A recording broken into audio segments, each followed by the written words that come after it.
Welcome to Whatever Happened to Pizza at McDonald's, the investigative journalism program where I ask the question, whatever happened to the pizza at McDonald's? I'm your host, Brian Thompson.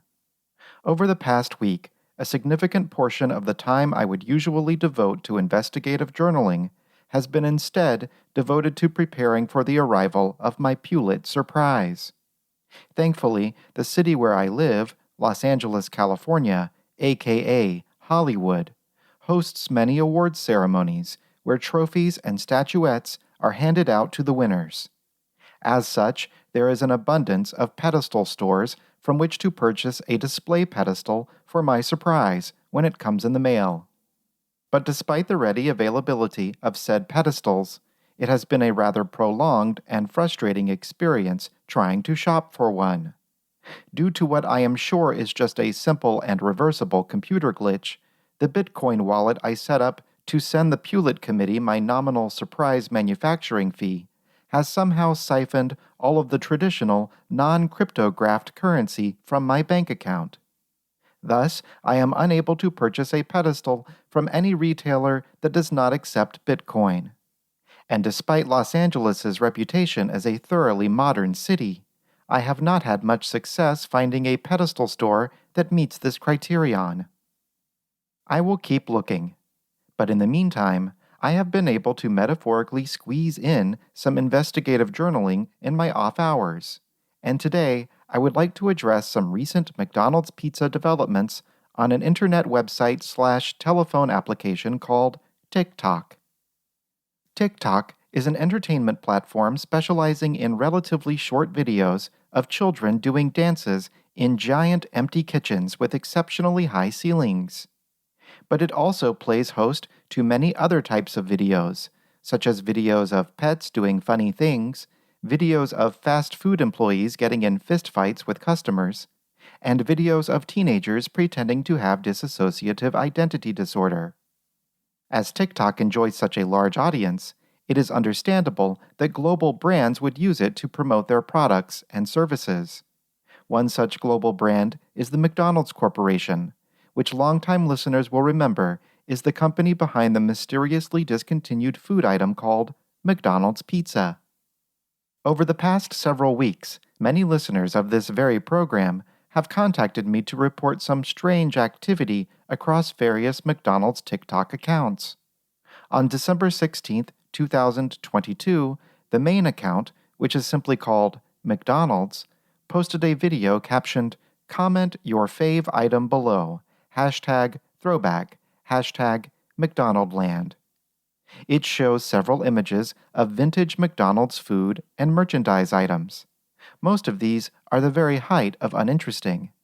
But of note is one shot of a display featuring the artwork from a family-sized McDonald's pizza box, a fully constructed personal-sized McDonald's pizza box, and an environmentally destructive styrofoam container for the short-lived oval-shaped novelty item called the pepperoni and sausage McPizza. That McDonald's would post such a video is, of course, shocking to the extreme. Over the years of my investigation, it has become clear that the company's internal policy is to obfuscate its association with pizza as much as possible, lest the public realize that their official explanation for its demise, namely that it took too long to make, is an obvious and sinister falsehood, deserving of incredulous ridicule at the very least, and criminal prosecution at the slightly less least. Why then post a TikTok video that sparks so much curiosity in the McDonald's pizza product? A quick perusal of the comments section demonstrates said spark quite starkly. Viewer Fawzi El Mufti Entry writes in all capital letters, quote, "McDonald's used to have pizza," unquote. Brandoc81 says, quote, "I loved the pizza. Please bring it back. LOL," unquote. Tedra Sayer writes, quote, "I actually had McDonald's pizza and it tasted pretty good," unquote. And Minecraft Kid comments, quote, "I know a guy who really likes McDonald's and would appreciate it if they got like a cool pen or something," unquote. That last comment has little to do with McDonald's pizza, But I would just like to add on a personal request for myself if any McDonald's representative is listening to this program and is sending out cool pens. But perhaps even more notable is the content posted to a secondary McDonald's account. This account represents McDonald's corporate and is called McDonald's_Corp. It features a series of videos starring a gentleman named Mike Bullington, who purports to be the official McDonald's archivist. I respond to the questions regarding company history, I preserve the history of the brand, and I have a lot of fun working here at McDonald's. The archives isn't that big, but there are about 5 semi-loads of records behind this wall. Everyone has a McDonald's story, but I get to tell them the story of McDonald's. While it is somewhat disturbing to know McDonald's offers such a position of employment and did not even send out any metaphorical feelers in my direction, I am pleased that this position exists. It is vitally important that someone with access to the deepest bowels of the McDonald's archives expresses enthusiasm for the fine art of preservation. If, God ben David forbid, an asteroid were to strike the Earth and the surviving mutants and Morlocks needed to recreate McDonald's pizza, at least we can be rest assured that there is a vault that contains some example of what the box should look like.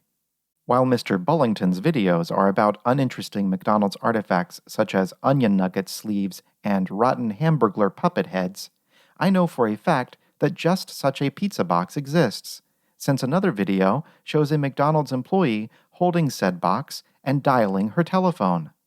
Superimposed over the video are black letters in a white box reading, quote, "Me calling the McDonald's archivist to find out if the McPizza box I just found is real," unquote. Of course, this text is disinformation. The box depicted is a McDonald's pizza box and does not have anything to do with the novelty, oval-shaped product called McPizza. That aside, I could not help but notice this video whipped up even more commenters into a metaphorical lather of curiosity. Mitchie says, quote, "I've been hearing way too much about the McPizza. What's going on?" Unquote.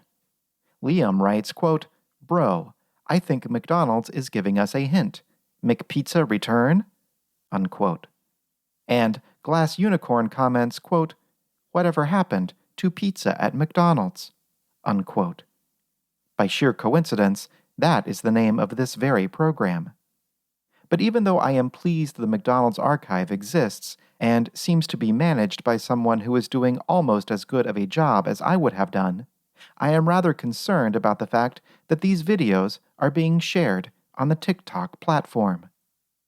Well, joining us now is Sean Henry, Chief Security Officer at CrowdStrike and former Executive Assistant Director of the FBI.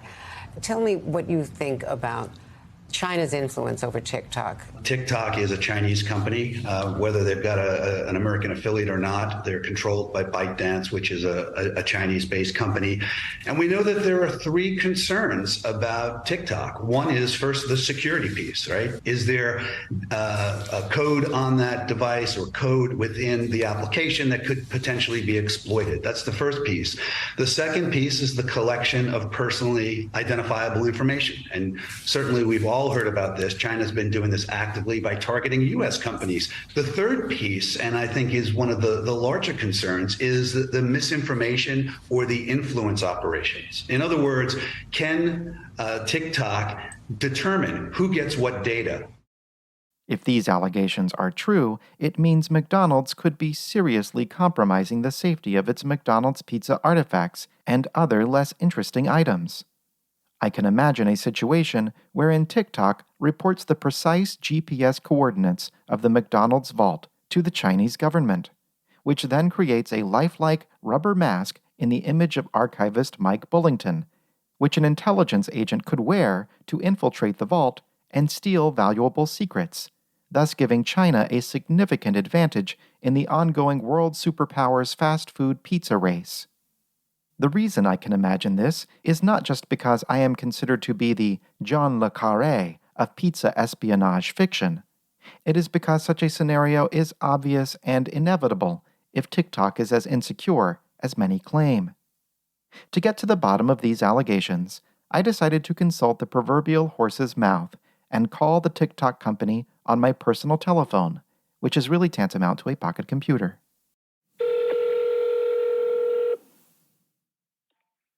Hello, how may I help you? Hello, this is Tick Tock? Yes, the Tick Tock shop, yes.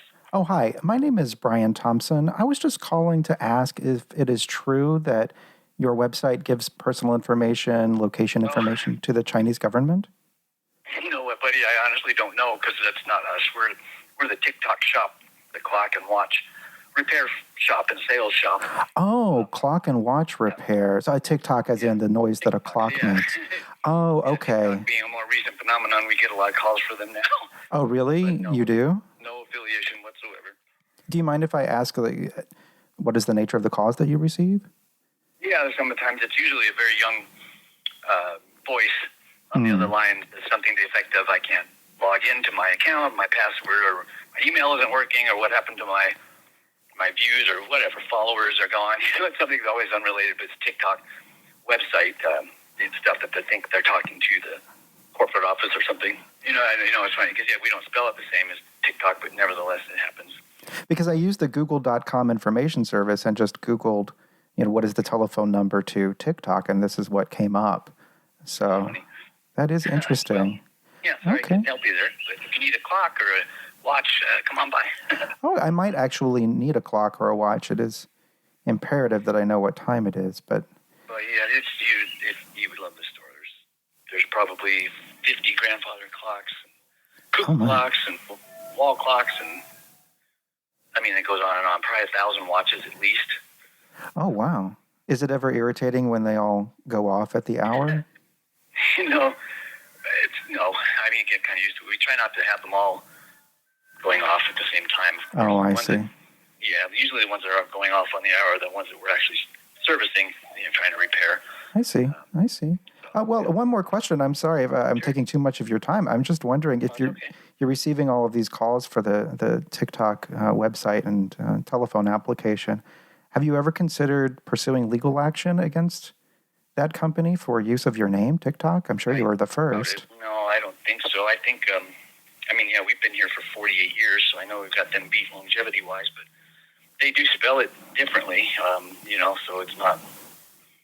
Well, I would not want to go to jail for offering legal advice without a license, but I would say it would be worth pursuing. I don't know. It's spelled differently. What are you going to do, Well, that is totally unrelated, and we're not getting hundreds of calls. I think, probably 5 in the last 6 months at the most. It doesn't happen very often. But it didn't used to at all, but, of course, now it does because the website's there. So. Right. No, I understand. That is a very admirable, almost spiritual attitude, sort of turning the other cheek, as it were. We're just out here doing our thing. It's not like it's taking business away from us or they're doing copyright infringement or anything. They're just...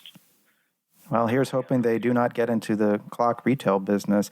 If I need a grandfather clock, I know exactly where to go now. Thank you very much. Yeah, please do. Even if you just want to look, come in, see all the ones we have. There's amazing stuff. Oh, certainly. I will do so. I'm blocking out some time on my schedule right now. Good deal. Well, we'll look forward to seeing you eventually. Thank you very much. Okay, thank you. Goodbye.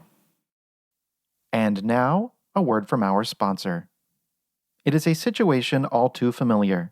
You are engrossed in an epic novel such as Lonesome Dove, so much so that you cannot stop reading it even as you drive to work. Your eyes reach a particularly interesting section of the book, such as the part where one of the cattle hands gets bitten to death by a swarm of water snakes, just as your car reaches a busy intersection. The next thing you know, you are on trial for vehicular manslaughter. It is possible you will be acquitted by a jury of your peers, but only if they bother to read Lonesome Dove themselves so they can understand how engrossing it is. As you await the reading of the verdict, you nervously bounce your leg at the thought that perhaps some of the jurors did not heed your attorney's plea to give the book about 100 pages to really get going. But you need not have ever placed yourself in this position. If you had been listening to the Lonesome Dove audiobook instead of propping the paperback against your steering wheel, you would not be facing a significant number of years behind bars. Audible has a vast selection of audiobooks, including Lonesome Dove. If you had been listening to it, perhaps instead of running over a personal trainer crossing the street on a coffee break, you would have been safely enjoying the soothing voice of the great actor Lee Horsley, star of television hits such as Nero Wolfe, Matt Houston, and Paradise, as he gently read to you the part where the cattle hand gets bitten to death by a swarm of water snakes. Audible. Perhaps the warden will let you have an MP3 player. Do you know what happened to pizza at McDonald's? Do you remember it? Please send all correspondence to pizza@mcdonalds@gmail.com. To support the show, please join my Patreon at patreon.com/pizza@mcd's for exclusive benefits. And for more information, including important announcements, useful links, etc., visit pizza@mcdonalds.com. Thank you to my invaluable Patreon producers: David Friedman, Grant Bacon, Isabella Zelaskowski, Jacob Ford, Joe Kajik, Kimberly King, Kyle Tarak, Pam Gabriel, Troy Babs, Will, Andrew Duffy, Andrew Ahmed Johnson Rubin, Billy Jean, Brad Allen Thompson, Felix Dooley, Farrell Housecat, Gerald Lewis, Hubert T. Dragonfart, Jay Poop, Calvin Thomas, Kat Resney, Kim Pottlesnick, Laurel Paul, Mel, Mitchell Kordick, Opus Mareshi, and Ryan Guggenmoss. I'm Brian Thompson, investigative journalist.